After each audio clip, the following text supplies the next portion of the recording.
sakit kita doakan supaya cepat sembuh sehingga mereka bisa ikut belajar bersama kita. Oke, pada pertemuan kali ini yang materi yang akan Ibu sampaikan adalah kita dan masyarakat global. Sebelum kita masuk materi ada beberapa pertanyaan pembukanya yang akan Ibu tanyakan kepada kalian. Yang bisa menjawab silakan angkat tangan ya. Oke. Yang pertama adalah Ibu mau bertanya bagaimana kedudukan kita dalam masyarakat dunia dan jawab. Oke Dewi.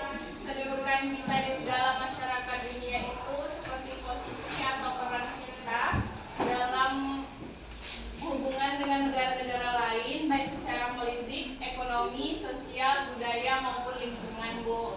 Oke, itu dia. Posisi kita dalam masyarakat dunia itu hubungan kita dengan masyarakat lain dalam bidang politik, sosial, ekonomi dan budaya. Nah, itu dia.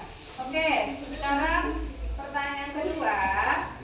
Apa saja yang mempengaruhi kehidupan kita sebagai masyarakat dunia? Ada beberapa hal yang mempengaruhi kita. Nah, apa saja? Ayo, siapa yang bisa? Oke, Beta. Kedudukan kita dipengaruhi oleh berbagai faktor seperti luas wilayah, jumlah penduduk, sumber daya alam, tingkat pembangunan, kekuatan militer, prestasi olahraga dan lain-lain. Oke, itu dia yang mempengaruhi kita, yaitu yang pertama ada luas wilayah, tingkat ekonomi, apalagi tadi?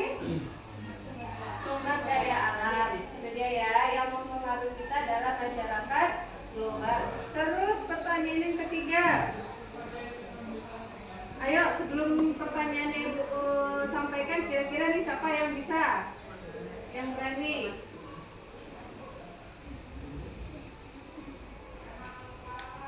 Oke, siapa?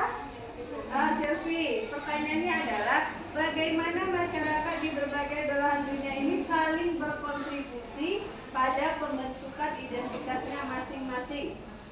Masyarakat di berbagai belahan dunia saling berkontribusi pada pembentukan identitas masing-masing dengan berbagi budaya, tradisi, bahasa, dan nilai-nilai. Oke, itu dia, berbagi bahasa, tradisi, dan nilai-nilai yang mereka miliki pada identitas mereka masing-masing.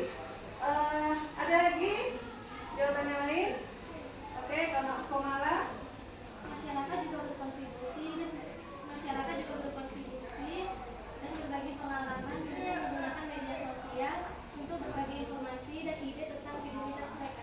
Oke, nah zaman sekarang ini dengan kecanggihan yang kita rasakan sekarang itu kita tidak perlu lagi harus pergi ke belahan dunia yang lain untuk menyampaikan identitas kita. Contohnya, saya nih orang Indonesia loh, saya nih orang Riau loh, tepatnya saya tinggal di desa Petapan. Kita tidak perlu jauh-jauh ke luar negeri untuk menyampaikan kita ini identitas kita ini seperti apa.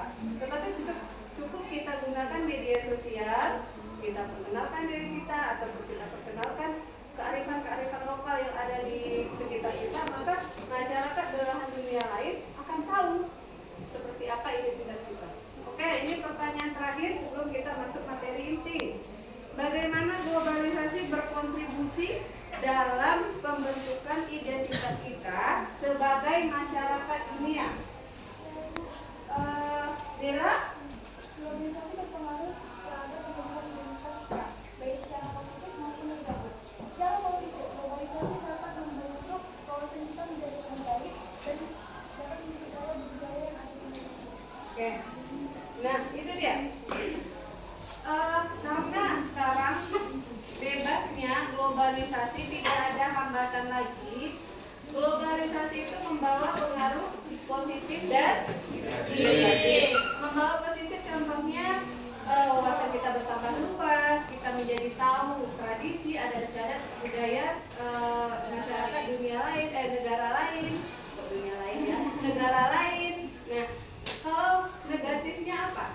Contohnya dengan adanya globalisasi, kebanyakan anak-anak muda generasi sekarang pasti mereka itu kiblat baik model berpakaian, bahasa, mereka akan negara lain, maka lambat laun identitas kita sebagai masyarakat Indonesia akan hilang. Nah, makanya semoga globalisasi ini membawa dampak positif pada kita, bukan membawa dampak negatif. Oke, itu tadi beberapa pertanyaan sebelum kita masuk materi inti. Materi inti kita itu adalah kita dan masyarakat global.